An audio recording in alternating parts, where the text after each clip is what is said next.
एक राज्य में एक राजा राज करता था। उसे पक्षियों से बड़ा प्रेम था। उसके बाग में तरह तरह के पक्षियों का बसेरा था। एक दिन उसके दरबार में एक बहेलिया आया।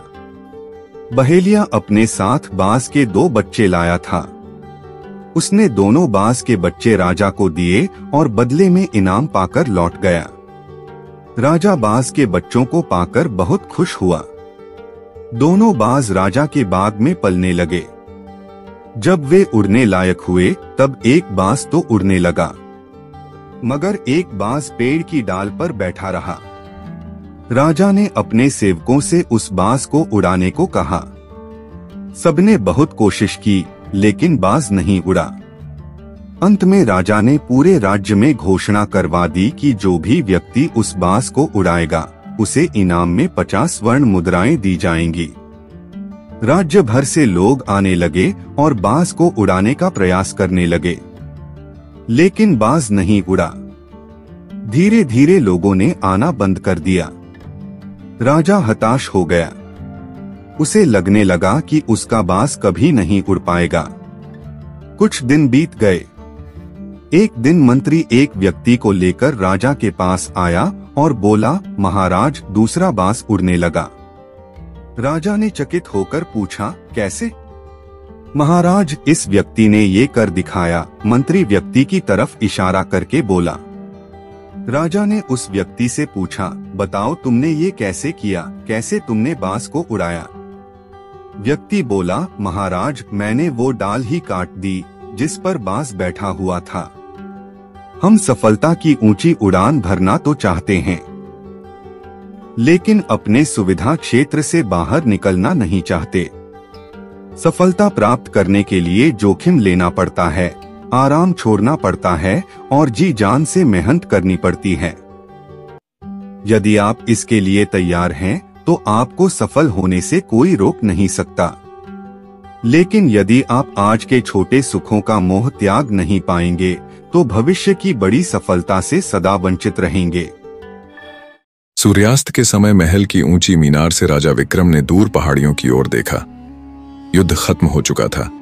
शत्रु मारा गया था, पर जीत की खुशी उनके चेहरे पर नहीं थी। उनके मन में कुछ टूट चुका था, भरोसा। 3 महीने पहले उन्होंने अपने सबसे प्रिय सेनापति और बचपन के मित्र युवराज अर्जुन को राज्य की रक्षा के लिए सीमाओं पर भेजा था। लेकिन तभी खबर आई, अर्जुन ने शत्रु से मिलकर गद्दारी की है। विक्रम ने रोते हुए उसे बंदी बनाने का आदेश दिया। आज जब अर्जुन को महल लाया गया, उसकी आंखों में आंसू नहीं थे, पर दर्द था। उसने सिर झुकाकर कहा, महाराज, मैंने विश्वासघात नहीं किया। मैंने सीमा पर समझौता किया ताकि हमारी प्रजा रक्तपात से बच सके, पर आपकी आंखों में मेरा प्यार हार गया। विक्रम की तलवार हाथ में थी, पर दिल कांप रहा था। तभी रानी सिया, जो अर्जुन की बहन थी, सामने आई और बोली, अगर न्याय यही है तो पहले मुझे मारिए, क्योंकि सच्चाई से पहले शक ने राजमहल पर राज कर लिया है। कमरे में सन्नाटा छा गया। विक्रम ने तलवार जमीन पर फेंकी और अर्जुन के गले लग गए। अगले दिन विक्रम ने सिंहासन पर अर्जुन को अपना उत्तराधिकारी घोषित कर दिया, यह कहते हुए, राजा वह नहीं जो युद्ध जीते, राजा वह जो विश्वास बचाए। एक गरीब लड़के को अपने कॉलेज में पढ़ने वाली एक अमीर लड़की से प्यार हो गया था। एक दिन उसने अपने दिल की बात उस लड़की को बताने का फैसला किया और लड़की के पास पहुंचा। उसे पता नहीं था कि उस लड़की को पैसों का बहुत घमंड है और गरीबों को वह नीची निगाह से देखती है। उसने जब उससे प्यार का इजहार किया तो वह उसे नीचा दिखाकर बोली, मेरी लिपस्टिक खरीदने की भी तुम्हारी औकात नहीं है, चले हो प्यार करने। मैं तुम जैसे फटीचर से प्यार नहीं कर सकती। लड़के को बहुत बुरा लगा। वह चुपचाप वापस चला गया। कॉलेज खत्म हो गया। सब अपनी अपनी जिंदगी में आगे बढ़ गए। 10 साल बाद अचानक एक शॉपिंग मॉल में लड़की उस लड़के से टकरा गई और उसे कॉलेज की बात याद आ गई। वह फिर लड़के को नीचा दिखाते हुए बोली, अरे तुम तो वही हो जिसने कॉलेज में मुझे प्रपोज किया था। क्या कर रहे हो आजकल? खैर, जो भी कर रहे हो। मैं तुम्हें बता दूं कि मेरी शादी हो गई है और मेरे हस्बैंड एक बहुत बड़ी कंपनी में मैनेजर हैं। महीने के 5 लाख कमाते हैं। वैसे तुम्हारी सैलरी कितनी है? 15,000 भी कमाते हो या नहीं? लड़का खामोश रहा। वह ये देखकर हैरान था कि इतने साल बाद भी वो लड़की नहीं बदली। तभी लड़की का पति वहां आ गया। लड़की अपने पति के हाथों में हाथ डालकर घमंड से इठलाते हुए बोली, ये हैं मेरे हस्बैंड जिनके बारे में मैं तुम्हें बता रही थी। फिर वह अपने पति से बोली, डियर, ये हैं। उसका पति उसे टोक कर बोला, मैं इन्हें अच्छी तरह जानता हूँ।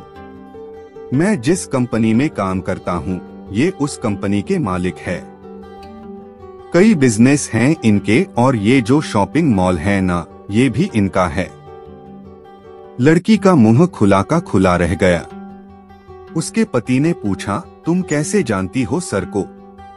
हम एक ही कॉलेज में थे। लड़की धीरे से बोली। अरे तब तो तुम उस घमंडी लड़की को जरूर जानती होगी जिसने सर की गरीबी के कारण इनका प्यार ठुकरा दिया था और बहुत बेइज्जत किया था। सर ने उसी दिन ठान लिया था कि जिंदगी में एक बहुत बड़ा मकाम हासिल करना है। आज वो लड़की सर को देखेगी तो जरूर पछताएगी। लड़की शर्म से पानी पानी हो रही थी। लड़का मुस्कुरा रहा था। लड़की ने अपने शब्दों से उसे नीचा दिखाना चाहा था, मगर वह अपनी मेहनत से इतना ऊंचा उठ गया था कि अब लड़की खामोश हो चुकी थी। जब सफलता शोर मचाती है तो वो सारी आवाजें खामोश हो जाती हैं जो अब तक नश्तर बनकर आपको चुभा करती थीं। गुरुकुल में शिक्षा प्राप्त कर रहे एक शिष्य को अपने पिता का संदेश मिला। पिता ने उसे घर बुलाया था। बिना देर किए शिष्य गुरु के पास गया और उनसे घर जाने की अनुमति मांगी। गुरु द्वारा अनुमति दे दी गई और अगले दिन शिष्य घर की ओर निकल पड़ा। वह पैदल चला जा रहा था। गर्मी के दिन थे। रास्ते में उसे प्यास लग आई। वह पानी का स्रोत ढूंढते हुए आगे बढ़ने लगा। रास्ते के एक किनारे उसे एक कुआं दिखाई पड़ा।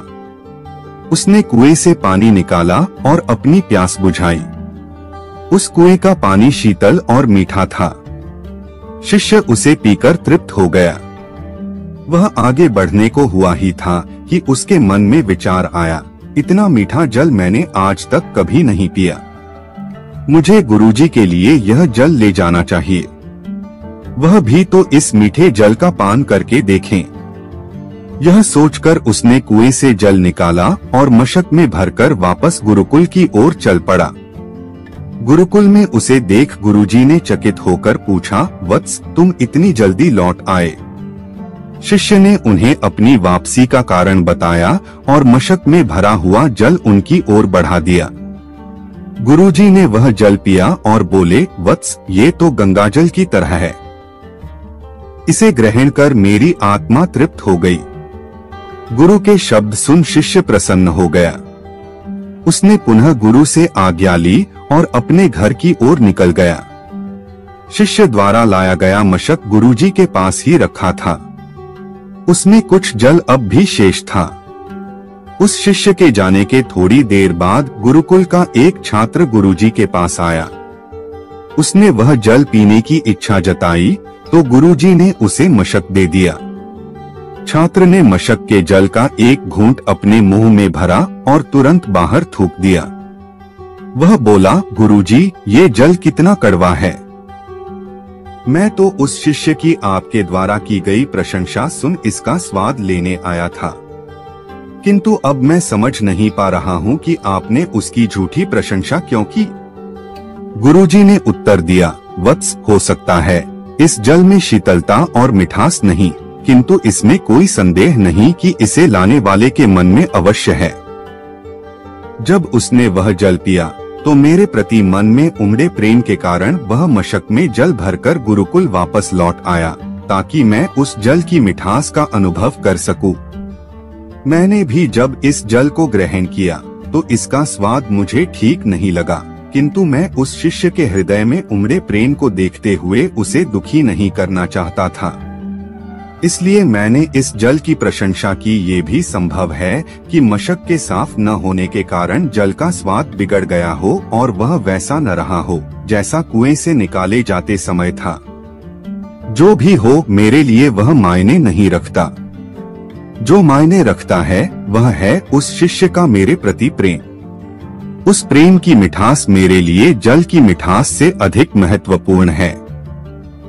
हमें किसी भी घटना का सकारात्मक पक्ष देखना चाहिए।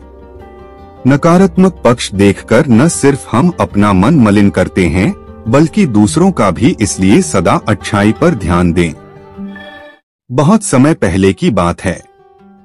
हस्तिनापुर का राजमहल रोशनी से चमक रहा था, लेकिन उस चमक के पीछे एक गहरा अंधेरा छिपा था। यह अंधेरा था लालच, ईर्ष्या और अहंकार का। कुरु वंश के दो प्रमुख वारिस थे, पांडव और कौरव। पांडव शांत, धर्मप्रिय और जनप्रिय थे। कौरव, खासकर दुर्योधन, सत्ता के भूखे थे। एक दिन दुर्योधन ने एक चाल चली। उसने पांडवों को जुए के खेल में बुलाया।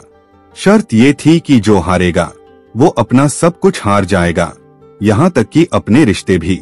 युधिष्ठिर, जो धर्मराज कहलाते थे, जुए में बैठ गए। एक एक करके उन्होंने अपना राज्य, अपने भाई और यहाँ तक कि अपनी पत्नी द्रौपदी को भी हार दिया।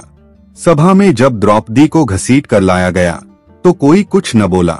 एक रानी, एक औरत, खुले बालों में, आंसू भरी आंखों से सबको देख रही थी, लेकिन वहां न्याय मौन था। द्रौपदी ने कृष्ण को पुकारा और वहीं से महाभारत की नींव रखी गई। वर्षों का वनवास, अग्नि जैसी कठिनाइयां और अंत में आया कुरुक्षेत्र का युद्ध। यह युद्ध सिर्फ दो परिवारों का नहीं था, यह धर्म और अधर्म का संग्राम था। भाई भाई आमने सामने थे, रिश्ते टूट चुके थे। कृष्ण ने अर्जुन को गीता का उपदेश दिया, जो होना है वो होगा, लेकिन अपने कर्तव्य से पीछे मत हटो। यही वो वाक्य था जिसने अर्जुन को हिम्मत दी और युद्ध की शुरुआत हुई। 18 दिन चले इस युद्ध में लाखों लोग मारे गए। अंत में पांडव जीते, लेकिन उस जीत में कोई खुशी नहीं थी। सभी रिश्ते, सभी अपने पीछे छूट चुके थे। महाभारत सिर्फ एक युद्ध नहीं था, यह एक सीख है कि जब लालच, घमंड और अन्याय बढ़ जाता है तो विनाश तय है। और जब कोई द्रौपदी अपने अपमान के खिलाफ खड़ी होती है तो पूरी व्यवस्था हिल जाती है। बहुत समय पहले की बात है। एक घने जंगल में एक तोता अपने 2 बच्चों के साथ रहता है। उनका जीवन खुशी खुशी बीत रहा था।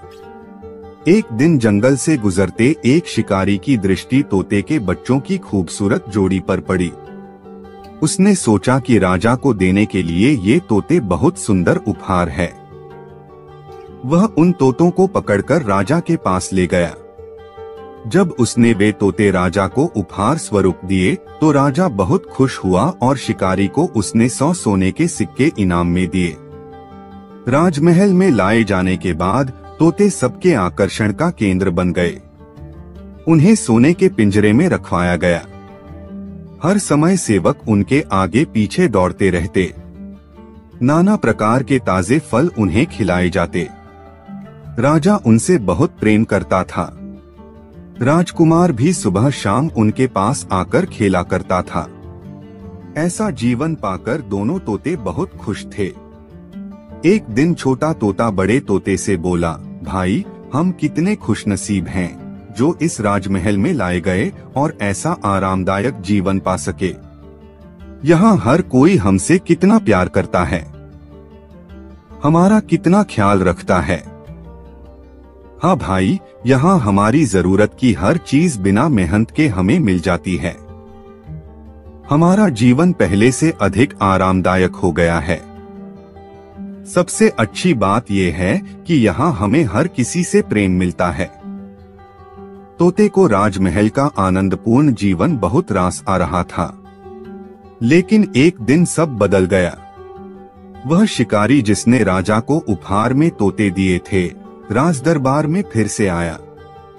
इस बार उसने एक काला बंदर राजा को उपहार में दिया। अब काला बंदर राजमहल में सबके आकर्षण का केंद्र था। सारे सेवक उसकी देखरेख में लग गए। उसके खाने पीने का विशेष ख्याल रखा जाने लगा। तोतों के प्रति सबने ध्यान देना बंद कर दिया। यहाँ तक कि राजकुमार भी अब तोतों के स्थान पर बंदर के साथ खेलने लगा। यह देखकर छोटा तोता बहुत दुखी था। वह बड़े तोते से बोला, भाई, इस काले बंदर ने हमारी सारी खुशियां छीन ली है।